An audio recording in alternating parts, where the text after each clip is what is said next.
4-2-2 pro player custom tactics and instructions. These are attacking custom tactics and instructions. Let's get straight into it today. So the defensive style, we're going to be sticking with balanced or pressure on heavy touch. It's sort of up to you which one you want to go for, but today I'm going to be showing you more attacking tactics. Personally, I recommend pressure on heavy touch. But if you're a player who doesn't really like using presses, you think they drain too much energy, or they just don't really suit your playstyle, stick with balance. But I'm going to recommend pressure on heavy touch. It works really well to sort of keeping the shape still. You're not pressing too hard like a constant pressure. It's just when the opposition take a heavy touch, you're going to be straight on them, pressing quickly and trying to win the ball back as quickly as possible. It works really well with attacking formations, and this is a very attacking formation. That is why I'm going to be using pressure on heavy touch today. For the width, we're going to be going with 40 width. Now this is because when you're defending, you really want to bring the formation in narrower, bring all these wider players slightly narrow, tuck it in, make it harder for the opposition to break through the middle, break you down. But we're going to counter that with a high depth. So you're not sitting too back, letting the opposition have all the possession.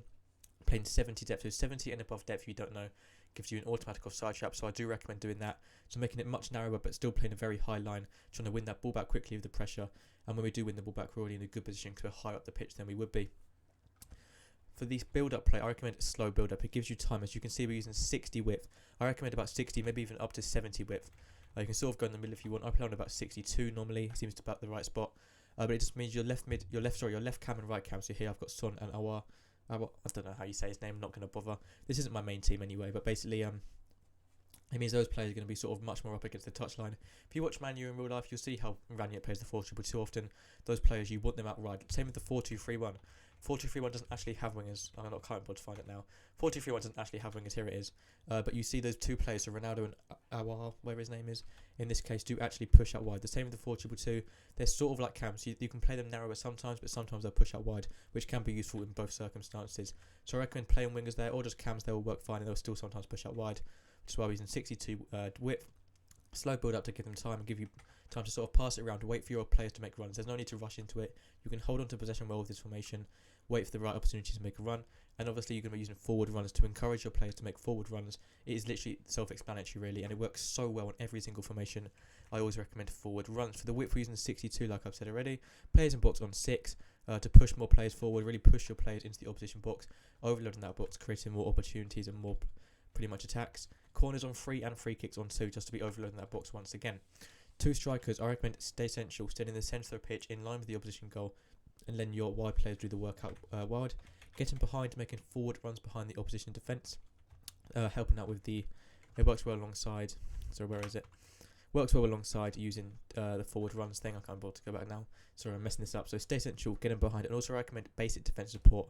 I normally use stay forward on my strikers, but in this case we can go basic defence support because there's a big gap between your CDMs and your striker, so I recommend basic defence support, just so sometimes they will drop in and fill in that gap. For your left cam and right cam, right, this is important, make sure you have free roam on. I don't recommend using free roam on most formations, but it works really well this time to make sure they're right pushing up against the touchline, also coming in narrow when they need to as well. Honestly, it just works really well. Give it a go. If you don't like it, that is fine. You don't need to use it. 2 CDMs, cut passing lanes, cover centre out, stay in the centre of the pitch, and then stay back or attacking, so they are not pushing forward. You can have one on maybe balanced attack or get forward. I recommend at least one on stay back or attacking to stay in the CDM position and not push forward. Other one on cut passing lanes to cover centre, and then maybe just leave it on balanced attack, so they sort of fill in that middle gap, or even get forward if you want them to be more like a box-to-box midfielder. That is up to you. 2 centre backs, leave default. Fullbacks, I recommend balanced attack and overlaps. They are overlapping on the outside of the left cam and the right cam, who sometimes act like wingers.